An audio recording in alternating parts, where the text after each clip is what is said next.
It's the Final Word World Cup Daily, Day 5, Part 1. There's going to be a Part 2 later. Adam Collins with you here at the what are we calling this again? The Nassau Park, Eisenhower Park, my apologies. Eisenhower Memorial Park, no less. Memorial Park, okay. I've got Daniel Norcross with me. You can tell that by now because he's spoken. The man has spoken for the first time on the podcast in the tournament. Daniel's going to tell us about the game between India and Ireland that happened rather quickly in the end, in 30 seconds. Ireland lost the toss and they lost the match as a result. The pitch was very tricky. We're going to talk a great deal about that. And they got shellacked. They didn't really understand that they just needed to bat the 20 overs and try to get to round 120. As a result, they were rolled over for next to nothing. India, in reply, got there in sort of double quick time. A lovely half century from Rohit. He went off retired hurt. More of that. Rishabh Pant, he's back, and he's back with a bang. And India are back with a bang, and they won very comfortably. They win in 12.2 overs, and yes, as you say, it happened rather quickly at the end with Rohit Sharma, 52, retired hurt. For a moment there, I thought he was divvying at the old, I'm going to get off and let the other boys have a go. But no, he did get hit on the arm. There was an appeal for a catch off an edge onto the arm, and in the end, after the drinks break, he's like, I'll call the whole thing off. Rishabh Pant, 36 not out. What a return it's been. 2 sixes in that. And earlier in the day, the bowling from India was terrific. Let's start with Jasprit Bumrah, who was player of the match for 2 for 6. They didn't use him until the 6th over. Started with a maiden. I mean, what a luxury, what a bowling attack, and what an emphatic way to start their competition. On a pitch like this, they're going to be a handful. I'm going to say that other sides will also be a handful. Pakistan will be a real handful on that pitch. But, they must have licked their lips. Jasprit Bumrah was asked afterwards, how did he feel when he came to see this pitch? He said, well, I'm used to wandering around in India where pitches that are not particularly responsive, where the ball doesn't jag about. This is like a dream come true. He's the best bowler in the world. He's the best all-format bowler in the world, so he's exceptionally dangerous on this. But, look, when Hardik Pandya is picking up 3 wickets and looking really dangerous and the ball's popping off a length and he's bowling it at 81 miles an hour, then what anybody does at 90 miles an hour is brutal. And we saw it the other day with Anrik Norcross when he took 4 for 7, and you almost felt like the umpires might have just maybe should have had a word, almost said, calm down, you can't do that, and they won't do that. But, it actually was gasp-inducingly scary. I was sitting with the scribblers very briefly, and there was noises of, ooh, because it was with the hard new ball, really, wasn't it? I would say once the ball got a bit softer, the pitch felt okay, kind of placid, not easy to score runs quickly on. But when it's hard and new, that first 6 overs, and that's why you've got to just hit the power play on these pitches. Got to survive. 24 for 1, 24 for 2 is fine. Just don't lose too many wickets. That's got to be the way. And Ireland absorbed 28 scoreless deliveries in their power play, and wickets to Arshdeep in there. We saw Siraj get busy early on, then Bumrah finishing with that maiden. They could have easily picked up a couple of wickets. Such was the deviation he was getting off the pitch. Mentioned before how deep their bowling group is. I mean, Jadeja barely required today, right? And they still knocked them over well inside the allotted 20 overs. They bowled them out for 96. They did just about everything right early on, but clearly some assistance from the pitch. And the other day when the pitch was smashed, I was kind of reluctant to get too involved in that conversation because my instinct was that Sri Lanka batted so poorly, the pitch didn't help, but it was kind of more two-paced. Today it actually felt quicker. Yeah. It was more about how zippy it was, and in that power play early on, I can't tell you the number of balls that hit players on the gloves or the arm. There was one that hit Harry Tech that it looked incredibly nasty, and look, it's clearly challenging, the work they've done to get this pitch into shape for international standard, the fact that it's been prepared off-site in 2 separate cities before reaching New York. That's all part of the conversation. It's not everything, it's not all of that. That's not why India have won today, I hasten to add, but it certainly helped bowling first. It certainly did. And look, there's another issue, which is that it's incredible achievement to get this stadium up. 3 months ago, there was nothing here. There's 30,000 seat stadium. It's here. How has that happened? But the corollary to that is that ground staff haven't had very long on the pitch. You don't just, when everyone goes, it's a drop-in pitch, that doesn't mean it's ready-made. Sure. It means it goes in and then it has to be tended. And I don't think the ground staff have had an awfully long time to get to work on that. But look, India are an incredibly impressive outfit. They're a much better team than Ireland. Ireland will acknowledge that. They're one of the best teams, if not the best team in the competition. So they won totally fair and square today. There were plenty of balls they bowled that had nothing to do with the pitch. Yep. Bumrah took the pitch out of the equation. But the fact that Ireland didn't get deep into India's spinners will annoy them, because there were only 2 overs of spin bowled. A couple more overs of spin, they might have been able to plunder some stuff off that. And like the last ball of their innings was ridiculous. It was the end of the 16th over, and it was muddled thinking. They got the number 11 on strike, and a bouncer whistled past his nose. No ball was called because it must have been the third of the over. So now you've got a free hit, right? And you've got the right batsman at the right end. Delaney was going well. He was smashing it to all parts. As that ball got softer, he was connecting. He was on 25. They had 4 overs left. He could have had another couple of big overs. He could have had an over of spin that he might have been able to take down. He might have been able to get Ireland to 130. Instead, the number 11 has a swing. He's entitled to the swing. It's a free hit. But don't run, because unless you're definitely going to get back for 2, then you've screwed everything up. So they ran the first, they hesitated, they ended up in the middle of the pitch, and you've suddenly thrown away a potential 4 overs. And that was kind of Ireland's day, really. Yeah. Everything that could go wrong went wrong. They've got some bright spots in that. They play a very attacking brand of cricket. Paul Sterling is a very well-respected captain. You can tell that. They love him as their leader. And it was a kind of, in a way, it was a different kind of free hit today, because they know that they've got to beat one of Ireland or Pakistan. So it's Ireland. They've got to beat one of India or Pakistan. So India, they put it away. Just forget it. It's done. They need to beat USA and Canada. They're well placed to do that still, because they're a very good side.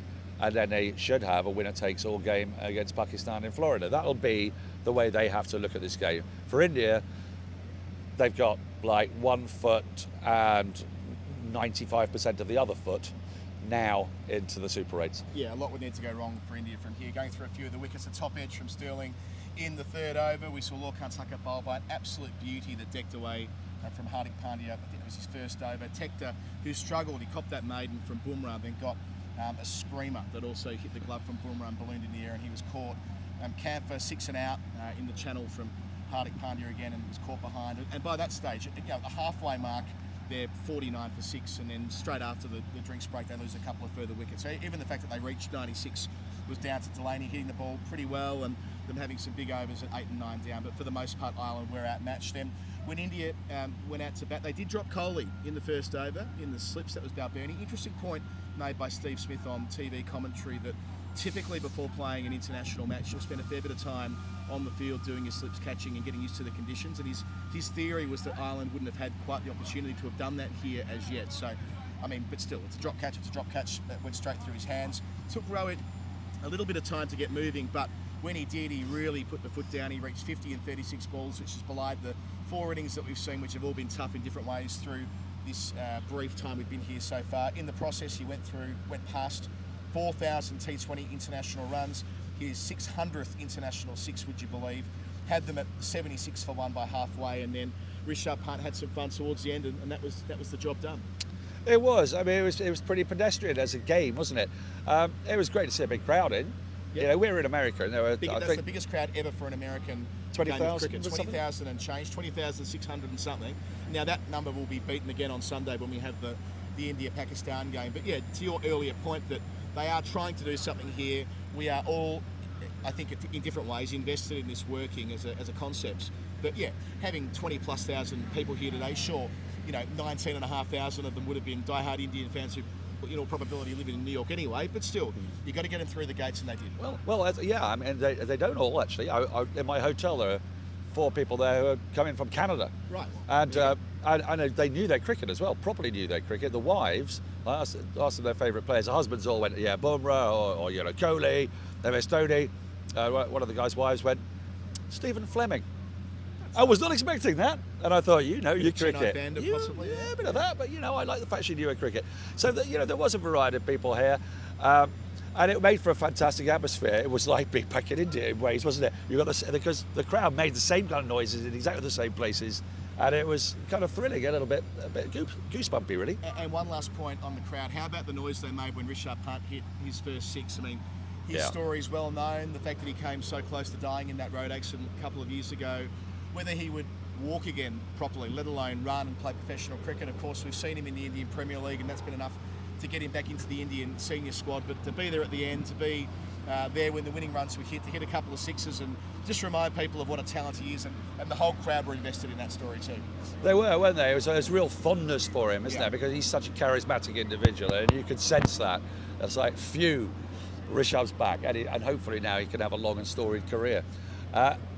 In terms of what this means for the future of here, I don't quite know. I can't quite work out whether the two pitches in the middle are going to be better or whether we're going to see the same games time and time again. And also, I'd be really fascinated to see what happens when the USA play on this, because I think it actually brings them into the game a bit more. It does. You know, they had a really good game against Canada in the end. They were behind for a lot of the time, but they've got depth.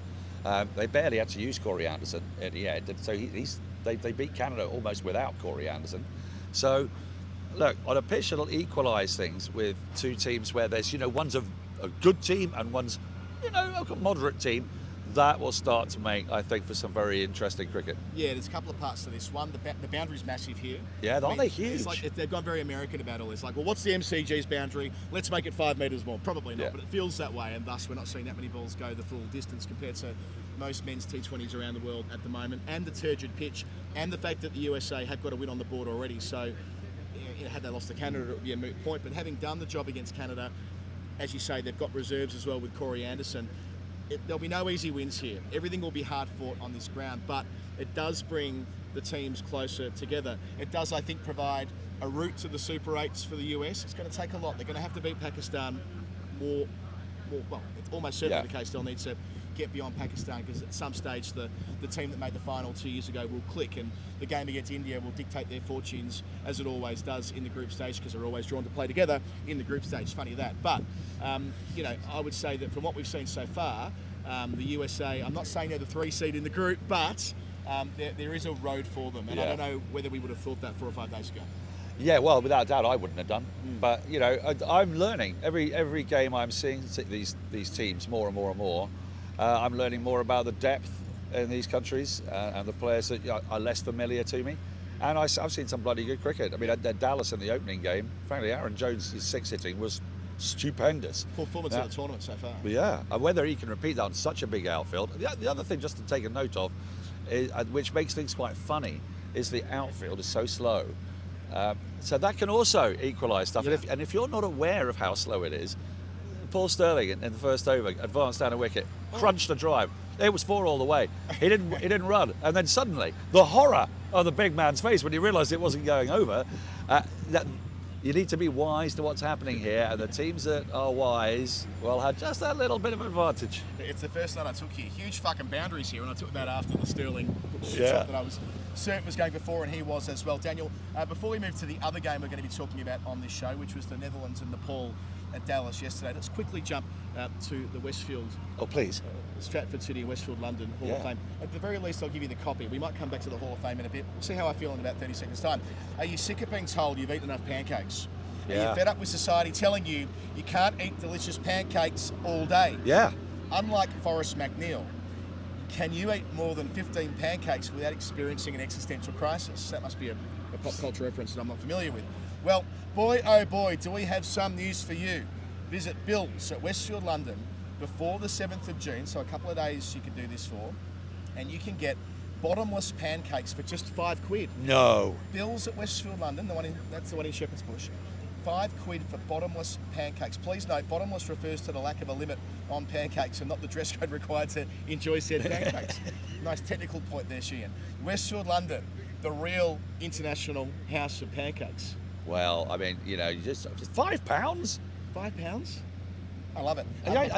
Over here in America, you get large portions, but they don't cost £5. They cost £50. So yeah, get yourself there. I think my 2 Hall of Fame noms are from this game, so therefore let's go with it now. Why don't we start with you? What did you spot today which was of interest? Well, there were a whole load. One of them was that the running between the wickets was so confusing because nobody really knew why the ball hadn't made it to the boundary a lot. But I'm afraid my Hall of Fame is the winning shot, because it was the maddest shot I've seen. Rishabh Pant. The problem with me choosing it as a Hall of Fame is I don't know how to describe it. It was a reverse flippy whack. How would you describe it? He it was like a 360-degree swivel flick back over the bowler's head, but delivered with such a bizarre, cheeky aplomb that it had us all gasping. It had commentators searching for thesauri, plural of thesauruses. Yeah. And I loved it. I could watch that shot on a loop. Yeah, it was a bit Maxwellian, wasn't it? It's Maxwellian, being able to do something like that. At the best, Rishabh Pant was the guy who made anything possible. And I think it's a real a real joy from today that we know that if he gets on a roll here, that could put India, well, very advanced in the tournament, maybe even win the thing. All right. Sorry, my Hall of Fame. I was going to go to the break. I got Your Hall of Fame Fame as well. On commentary. Oh, not commentary, sorry. On the loudspeaker. The guy doing the tannoy here, the PA, a very enthusiastic American. I think on the most part doing a really good job. He described Rishabh Pant's deep six. Got quite sensual. Deep six. Quite enjoyed that. And one other thing that wasn't related to the game. The ICC produced these columns from former cricketers and people that are adjacent to their commentary team and stuff like that. One that went out this morning, Shahid Afridi, why Pakistan and India is our Super Bowl. It's like the Dallas Cowboys versus the Philadelphia Eagles. It's a fairly extravagant headline, right? Well, I actually read the column. He only mentions the Super Bowl in the 12th paragraph, and he never mentions the Dallas Cowboys or the Philadelphia Eagles. It's a great headline, writer. And the only line in it was, for Americans discovering the tournament, they should know that Pakistan's game against India is like our Super Bowl. And that was enough to go big on that. So it's not just like insecure Australians who are obsessed with comparing all sports things to America. It transcends. It's in Pakistan, it's in ICC land. It's the vibe, man. Right, Daniel, we're going to take a break. On the other side of it, a quick little chat about the game that also was played yesterday afternoon on day 4. It's like that. We're a bit weird at the moment with our times and dates and all the rest of it. This is the Final Word Daily. Day 5, Adam Collins, Daniel Norcross. On day 4, though, a game that was happening at the same time as England-Scotland, but actually was able to finish, and this was played at Dallas, was Nepal and the Netherlands. We're not going to do the full 30-second summary because we're a little bit pressed for time today, but another game, Daniel, that I felt from my watching of the extended highlights was better than the scorecard suggested. At one point in the chase, Netherlands chasing 107, and we'll come to the mechanics of how they got to that point in a sec. They needed to go to run a ball, and then there was this crucial drop catch, whereas Netherlands took all their catches, whereas Netherlands looked a polished, battle-hardened World Cup side with the bowlers that we know so well now, Pringle, Van Beek, Baz de Leader, Van Meekeren. Follow the leader. All in the mixer. It just felt to me like Nepal were just like one step behind that when it came to doing the simple things. They put a couple of chances down, the crucial one at that, and that's why in the end, young O'Dowd was able to, I say young O'Dowd, he's in his 30s now, he feels young to me, with the long hair he feels young. The 54 not out was enough to seal their victory. It's experience, isn't it? The thing is, that one of the good things about the T20 World Cup happening every 2 years and being expanded is that teams like the Netherlands, they don't just make an occasional appearance and then 8 years later they come back. They've been in this tournament 19 months ago. Yeah. They pulled off a great win against South Africa. They have got, as you said, battle-hardened players. They've got guys, this isn't their first rodeo. Yeah, they've played 2 World Cups. Remember, the 50 over World Cup as well, right? So Yeah. They've had, and they were also at the 2021 T20 World Cup, albeit the qualifying stage, but still, like they've had experience with, I don't know, like all the ICC paraphernalia, Yeah. like, you know, the uniforms, the photo shoots, the excessive amount of interviews they'd be subject to, the telling their personal story over and over again to interested journalists who don't know quite so much about them. Well, now we kind of do know about them. It's a bit like what Namibia did when they held their nerve the other night, right? Yeah. When push comes to shove, David Weiser wins the game because it's his, 4th World Cup or 4th opportunity at a World Cup. I think a similar thing's going on with the Dutch. I mentioned their celebrations. Every wicket they took, it was like, yeah, roaring along, getting around each other, to use the Aussie footy expression, because I think that they detect that no longer is it just the case that they're competing. They are coming to comps like this, genuinely believing that if they get on a good run, they can make the next stage. And why wouldn't they feel that way? Well, absolutely, and they've got some really good players, and we know who they are. Yeah. And I love watching them because they have such vibrancy. I love some of the names. I love Sybrand Engelbrecht. Yeah. I've got a bit of a crush on him, if truth be told.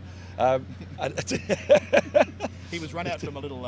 I did see that on the non-strikers, a little finger up. When the game opened up, Scott Edwards, the captain, wicket-keeper, the Another Australian, good player. very, very good player. Surprised he doesn't get talked about more for the franchise stuff. Anyway, he was out at the point where they were about 80 odd for 4, and then what do you know? Baz de Leader walks in, cool as you want, with O'Dowd who's set, and that's who gets in there. But earlier on, who sets it up? Pringle. Remember Pringle down in Geelong a couple of years ago, winning games with ball and with bat in tight chases. He took 3 wickets, 1 in his first over. Van Beek takes 3. Van Meekeren takes 2, got a wicket in his first over as well. And Delita a couple in the middle there. These are all now. Another great player, Van Meekeren, and I bumped into his dad at Bangalore Airport. And he's a super fella, very articulate. They're intelligent cricketers as well. They've had to struggle to get to where they are. They've had to struggle for recognition, and it kind of shows. I mean, I don't know what we learn about Nepal yet. Probably that they're beginning their journey. in international cricket. Yeah. And that's the other thing that showed. Well, I think that's right. And look, even the way they were able to finish off Nepal, at one stage Nepal were 106 for 7 and had 2 pretty good overs to that juncture, and they took all 3 wickets that remained on 106. And it all started from a terrific catch out in the outfield by Kingma to give them that opening, and then it was Delita, and I think it was Delita who took the last 2 wickets. So, still the point stands that when the big moments in this game were there, it was the Dutch who were prevailing. And what I'm very interested in is the fact that Holland have next got South Africa, a game we'll be doing here, and they have beaten them the last 2 times they've faced off in World Cup fare at Adelaide Oval to deny South Africa progress in the last T20 World Cup, and last year in the 50-over tournament, which was the Dutch's best performance. Hand of God. Roloff van der Merwe, Yes. running back, falling over, fleeing out of hand. And then the good Lord placing a David Miller skyer just into that hand, sparking wild celebrations. I'll never forget that day. It was one of my favourite games of cricket. And the next game for Nepal is, well, they're off to Florida. They've got a long break. They play Sri Lanka on the weekend, so they can take a beat and gather their thoughts and regroup accordingly.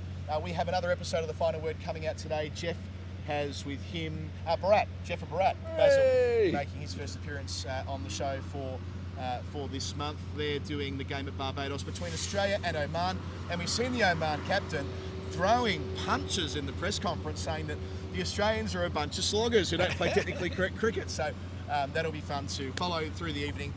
We're going to enjoy it and probably watch it in the pub later on. Thank you for watching this for Westfield London and Westfield Stratford City. More extra, less ordinary. Catch you soon.